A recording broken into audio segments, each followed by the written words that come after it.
She hasn't said anything, not directly. She hasn't sat you down and told you that something has shifted inside her, that a quiet fear has taken root, that she lies awake sometimes wondering what would happen if you weren't there anymore.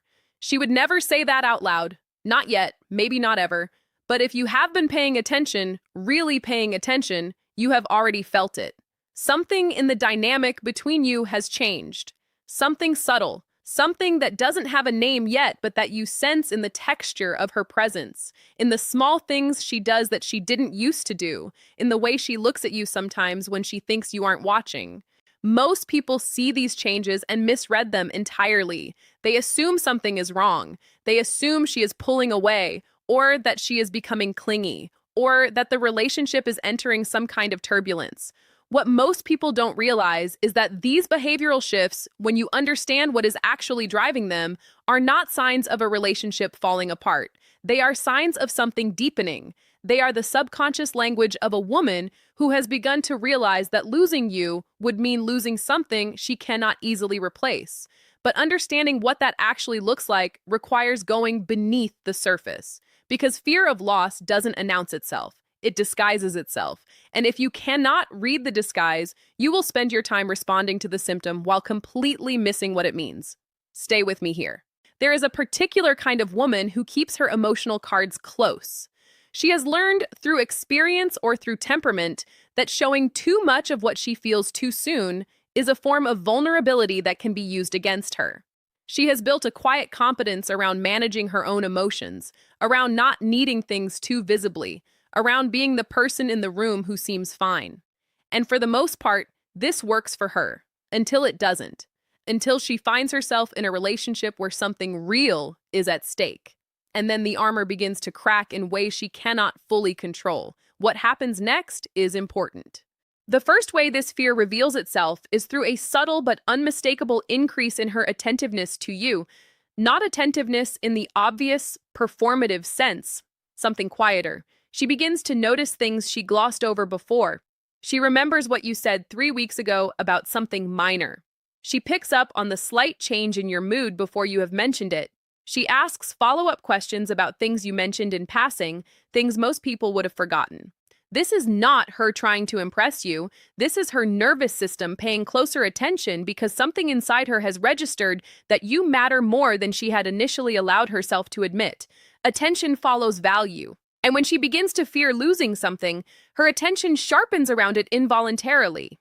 Think about it. You don't obsessively check on something you don't care about. You don't notice the small details of things that don't matter to you. The heightened attentiveness is not performance. It is prioritization, and it is happening beneath her conscious awareness. But here is what matters. This shift in attention is also accompanied by something that can easily be misread as anxiety or insecurity. And this brings us to the second behavior. She begins to seek small reassurances, not in the dramatic way that word usually implies, but in ways so understated that most men miss them entirely. She might mention casually that she enjoyed the last time you were together, waiting to see how you respond. She might send a message about something small, something that doesn't require a response, just to see if you'll engage. She might ask your opinion on something she already has a strong opinion about, not because she needs your answer, but because the act of asking keeps the thread of connection alive. Each of these small moments is a quiet question, a question that sounds like nothing but means everything. It sounds like small talk, but it is actually her asking, "Are you still here? Do I still matter to you?" What most people don't realize is that these micro reassurances are not signs of weakness. They are signs of investment. A woman who doesn't care about losing you doesn't need reassurance. She is comfortable with distance. She doesn't reach for small threads of connection because she isn't worried about what happens if the connection loosens. The reaching itself is the signal. Now we move deeper. The third behavior is perhaps the most psychologically revealing, and it is the one most likely to be misinterpreted as a problem. When a woman is afraid of losing you, she will sometimes become inexplicably difficult, not cruel, not hostile, but suddenly more sensitive than usual, more likely to take something the wrong way, more likely to feel a small frustration more acutely than she would have before. This can feel confusing if you don't understand what is underneath it. Here is what is actually happening. Fear of loss creates a form of emotional hypervigilance.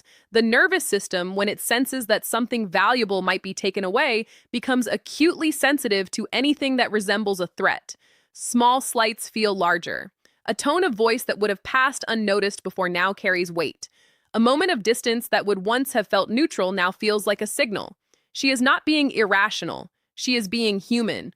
Her emotional system is scanning for danger because it has something to protect. Imagine this. Think about the last time you were worried about something truly important to you. A project, a relationship, a decision. Did you find yourself more reactive than usual? Did small things feel bigger? Did you read more into ambiguous situations than you normally would? That is exactly what is happening inside her, except she cannot fully name it, and she would likely deny it if you ask directly, because naming it would require admitting how much she cares.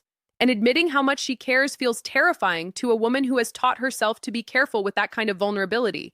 We'll come back to that dynamic, but before we go there, there is a fourth behavior that tells you something even deeper. She starts to invest in your world in new ways, not just in your shared life, but in the things that belong specifically to you, your interests, your goals, your friendships, your history. She asks about your past in ways she didn't before. She shows curiosity about the parts of your life that existed before she arrived. She might make an effort with the people who matter to you, or show genuine interest in something you are passionate about that she previously observed from a comfortable distance. This is not strategic. This is not calculated charm. This is her quietly trying to embed herself more deeply into the fabric of your life, because some part of her understands that the more integrated she becomes, the less likely it is that the connection will dissolve without consequence. There is something deeply moving about this behavior when you understand it clearly. She is not trying to control you. She is trying to belong more fully. She is extending herself toward what matters to you because she is hoping, in a way she may not be entirely conscious of, that belonging to your world will make her harder to lose. This is where things become interesting. The fifth behavior is the one that ties all the others together, and it is the most counterintuitive of all. When a woman is genuinely afraid of losing you, there will be moments where she pulls back. Moments where she becomes quieter, more self-contained, more emotionally unavailable than her recent warmth would suggest. And this can feel like whiplash if you are not prepared for it. But here is the psychology beneath it. The closer she gets, the more the fear grows with it. Because attachment and fear of loss are not separate experiences. They are the same experience. The more she allows herself to need you, the more exposed she becomes to the possibility of losing you. And when that exposure feels like too much, her instinct is to create a little distance. Not to leave, but to protect herself from the full weight of how much she has allowed you to matter. This pulling back is not rejection. It is self-preservation in the face of real emotional investment. The woman who pulls back occasionally is not losing interest. She is managing the vertigo that comes with caring this much. Now we arrive at the deepest layer, and this is the part that changes everything. What all 5 of these behaviors have in common is that they are not really about you. Not entirely. They are about what you represent inside her own psychological landscape. You have become, whether you intended to or not, a mirror for something she values about herself. The safety she feels with you reflects how she feels when she is most herself. The fear of losing you is also a fear of losing access to that version of herself. The woman who is most open, most real, most alive. And that is not something she can find everywhere. That is something she found specifically with you, in the particular way you exist, in the specific quality of what the two of you create together. This is why the fear of losing you is not simply about attachment to a person. It is about the loss of a particular state of being that only exists in your presence. That is what she is protecting when she reaches for small reassurances, when she pays closer attention, when she invests in your world, when she becomes temporarily more sensitive, when she pulls back just enough to catch her breath before diving back in.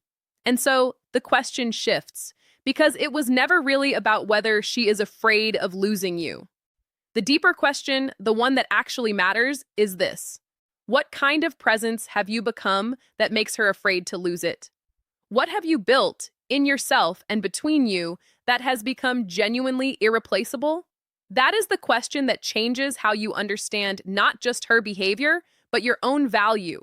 Not value in a calculating sense, value in the truest sense, the kind that cannot be manufactured or performed, the kind that is felt. If this opened something for you, there is much more to explore. Stay close.